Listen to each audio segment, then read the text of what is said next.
Hair transplant करवाएं, हिजामा करवाएं या फिर स्कैल्प माइक्रो पिगमेंटेशन करवाएं, क्या ये करवाना आपके लिए सही भी है या नहीं, या इनमें से कौन सी ऐसी टेक्निक है जो आपके लिए सही है, जानेंगे इस वीडियो में।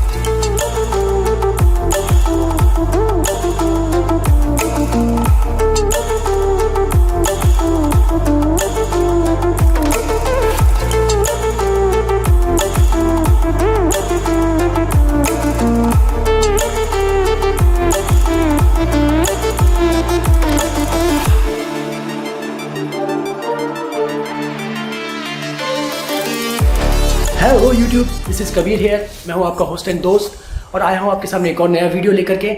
वीडियो शुरू करने से पहले आपको बता दूं कि ये है मेरा इंस्टाग्राम का अकाउंट, इस पर जाकर मुझे फॉलो कीजिए, जिससे कि आप मेरे लेटेस्ट फोटोज, वीडियोस और मेरे रिजल्ट्स और मैं अपने बालों की केयर कैसे करता हूं, ये रूटीन्स वगैरह मैं वहाँ पर शेयर करता रहता हूँ।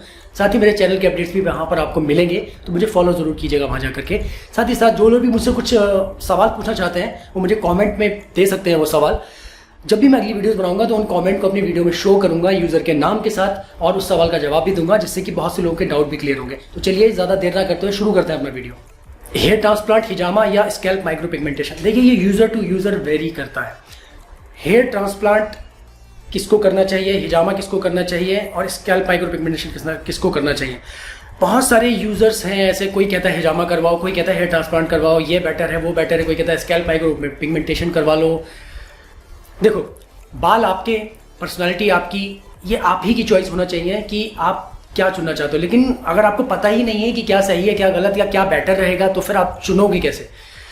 तो देखो, हिजामा क्या होता है, हिजामा में ऐसा बोला जाता है कि आपके बाल वापस आते हैं, लेकिन मेरा पिछले 5 साल का जो एक्सपीरियंस है, जितना भी मैंने पढ़ा है, जाना है, समझा है अपने एक्सपीरियंस से, तो हेयर ट्रांसप्लांट और हिजामा हमेशा कंपैरिजन चलता रहता है।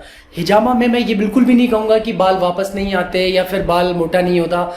बाल, मुझे लगता है कि बाल मोटा भी होता है, बाल का जो हेयर फॉल है वो भी रुकता है। बाल वापस आता है या नहीं, इसमें बहुत बड़ा क्वेश्चन मार्क है। अगर बहुत पतले पतले बाल हैं शायद वापस आ सकते हैं। या वापस आने का मतलब क्या होता है, वापस आने का मतलब ये नहीं है कि बिल्कुल चिकना पार्ट है वहाँ से नया पेड़ की तरह बाल निकलेगा, ऐसा नहीं है। हमारे बालों का एक साइकिल होता है। जब हमारे बालों पे टीएसटी इफेक्ट करता है तो बाल दिन ब दिन पतला होता जाता है, पतला होता जाता है, पतला होता जाता है। वो इतना पतला होता जाता है कि फिर वो बेबी हेयर, विलस हेयर बन करके बिल्कुल बारीक हो जाता है और वो बिल्कुल ख़त्म हो जाता है, क्योंकि उसको न्यूट्रिशन ही नहीं मिलता। तो जब तक वो रूट में बाल है, बिल्कुल बारीक बारीक सा बाल भी है, तब तक उसके वापस आने की उम्मीद है। वापस तो क्या ही आएगा, वो ऑलरेडी वहाँ पर है, मतलब उसके बड़ा होने की, उसके मोटा होने की उम्मीद है।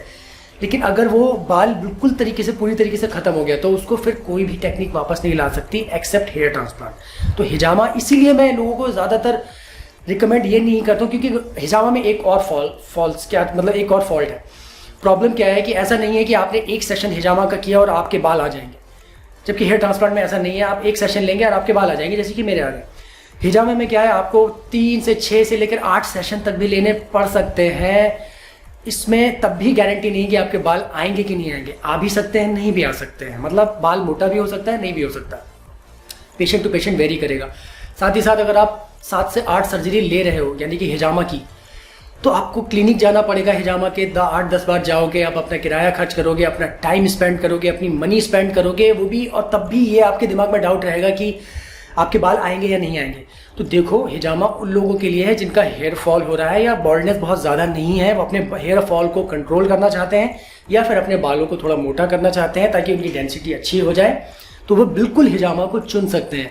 लेकिन अगर ऐसे पेशेंट्स हैं जिनके बाल बिल्कुल ऑलमोस्ट झड़ चुके हैं, जैसे कि मेरी कंडीशन थी या इससे भी बुरी कंडीशन है, तो वो डेफिनेटली हेयर ट्रांसप्लांट की तरफ जाएं। वो इसलिए क्योंकि हेयर ट्रांसप्लांट एक परमानेंट सॉल्यूशन है बालों को वापस लाने का। इसमें जो बाल आते हैं वो आपके अपने होते हैं, ये बड़े भी होते हैं, इनको आप कट भी कर सकते हैं, इनको आप ट्रिम भी कर सकते हैं, इनको आप कलर भी कर सकते हैं, इनको आप स्टाइल भी कर सकते हैं। साथ ही साथ ये पिछले 5 साल से मेरे बाल आपने देखे होंगे, मेरे 5 साल का रिजल्ट है ये, मैंने अभी पिछली वीडियो में शो किया है, आप देख सकते हैं। मुझे 5 साल हो चुके हैं, अभी भी मेरे बाल टिके हुए हैं। मैं ये नहीं कहूँगा कि मुझे कोई प्रॉब्लम नहीं हुआ या मेरा हेयर फॉल नहीं होता, मेरा भी हेयर फॉल होता है, मेरे भी बाल थिन होते हैं, मेरी भी डेंसिटी पहले के मुकाबले थोड़ी कम हुई है, लेकिन वो आज भी मेरे बाल ऐसे हैं कि कोई मुझे गंजा नहीं कहता है। जिस तरीके मैंने अपने बालों का जो स्टाइल है वो इस तरीके का किया हुआ है कि मुझे कोई प्रॉब्लम नहीं होती। अच्छा, मैं एडवोकेट क्यों कर रहा हूँ हेयर ट्रांसप्लांट को, मुझे क्या पड़ी है हेयर ट्रांसप्लांट की तारीफ करने की, क्योंकि मुझे पता है कि हेयर ट्रांसप्लांट रियल में ऐसी टेक्निक है जो आपके बालों को सच में वापस ला सकती है।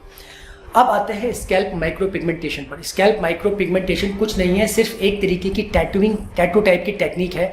बहुत माइनर सर्जरी होती है, जिस तरीके से आपके टैटू बनाया जाता है इसी तरीके से आपके सिर पर एक तरीके से टैटूइंग की जाती है। वो निडल से ऐसा करके मतलब इंक को डाला जाता है। ऐसा लगता है कि वो आपके, जब आप गंजे हो जाते हो ना तो आपके बाल होते हैं, ऐसा लगता है कि उस तरीके के बाल हैं, आप गंजे नहीं हो, आपने बालों को ट्रिम किया हुआ है, इस तरीके का लुक देता है वो। बट ये सिर्फ उन लोगों के लिए है, दो तरीके के लोगों के लिए है ये। या तो वो लोग जिनके जो अपने बाल लंबे ही नहीं करना चाहते, जो छोटे बालों में ही खुश है, जैसे शिखर धवन, हमारे जो शिखर धवन जी हैं, उन्होंने बालों को किस तरीके से किया हुआ, अगर उस तरीके के हेयर स्टाइल से खुश हैं तो स्कैल्प माइक्रो पिगमेंटेशन से बेटर और कुछ नहीं है। और सेकंड, वो लोग जैसे कि मैं हूँ, मेरे 5 साल हो चुके हैं ट्रांसप्लांट के, मेरी डेंसिटी क्राउन से थोड़ी कम हो रही है, तो अब मैं क्या करूँगा कि स्कैल्प माइक्रो पिगमेंटेशन कराऊंगा। उससे जो वहाँ पे डेंसिटी है, मेरे बाल तो नहीं लगेंगे लेकिन वहाँ पे जो डेंसिटी बहुत कम दिख रही है वो ऐसी लगेगी कि वहाँ पे डेंसिटी कम नहीं है, तो वो मेरे लिए फ़ायदा हो जाएगा। तो इस दो तरीके के लोग स्कैल्प माइक्रो पिगमेंटेशन करवा सकते हैं। लेकिन एंड रिजल्ट अगर कोई मुझसे पूछेगा कि क्या करना बेहतर रहेगा कबीर भाई आप बताओ, तो मैं हमेशा से कहूँगा, अगर आप गंजे हो, आपके बाल ख़त्म हो रहे हैं, आप टकले हो रहे हो ना, और आपको बालों से प्यार है, बाल अगर आपको चाहिए है, तो डेफिनेटली आप हेयर ट्रांसप्लांट की तरफ जाओ, बिना सोचे, बिना कुछ और साने। क्योंकि अगर आप कंफ्यूज रहोगे कि ये करवाऊँ या वो करवाऊँ, तो कुछ भी नहीं कर पाओगे। हमेशा कंफ्यूज्ड माइंड जो होता है वो और ज़्यादा प्रॉब्लमैटिक होता है। मैंने आपको इस वीडियो में बता दिया कि हिजामा किन लोगों को करवाना चाहिए, जो बाल जिनके ज़्यादा झड़े हुए नहीं हैं, थिन हो रहे हैं या फिर झड़ रहे हैं, हेयर फॉल हो रहा है, वो हिजामा करवा लें, उनको फ़ायदा होगा। लेकिन अगर आप गंजे हो तो हेयर ट्रांसप्लांट करवाओ, और आपको बाल लंबे पसंद नहीं है, आप सिर्फ शिखर धवन जी की तरह बाल रखना चाहते हो, तो आप सिंपल आप स्कैल्प माइक्रो पिगमेंटेशन कर सकते हो। तो उम्मीद करता हूँ दोस्तों आपका डाउट क्लियर हुआ होगा कि इन तीनों में क्या फ़र्क है, किसको करवाना चाहिए किसको नहीं। मिलूंगा आपसे अगली वीडियो में अगले कंटेंट के साथ। अगर आपको वीडियो पसंद आया हो तो लाइक करना बिल्कुल मत भूलिएगा और अपने दोस्तों के साथ शेयर भी कीजिएगा। मिलता हूँ अगली वीडियो में अगले कंटेंट के साथ, तब तक के लिए Kabir is signing off, take care.